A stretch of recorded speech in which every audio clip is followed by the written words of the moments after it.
जी, तो हमारे street style जो हैं वो कटलेट्स रेडी हैं। इसके ऊपर डालें चाट मसाला और इसको केचप मायोनीज जिसके साथ भी आप खाना चाहें वो खा सकते हैं। ये देखें कितने क्रिस्पी और इतने यमी बने हैं।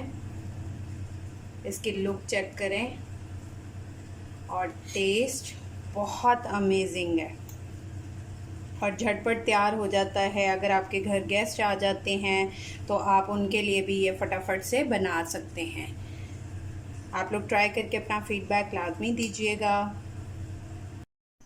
बिस्मिल्लाहिर्रहमानिर्रहीम, अस्सलामुअलैकुम। हुज़ैफ़ा's किचन में सबका वेलकम है।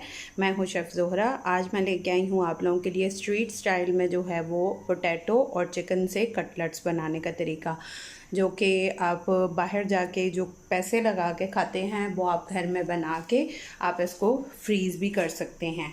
तो चिकन मैंने बॉयल होने के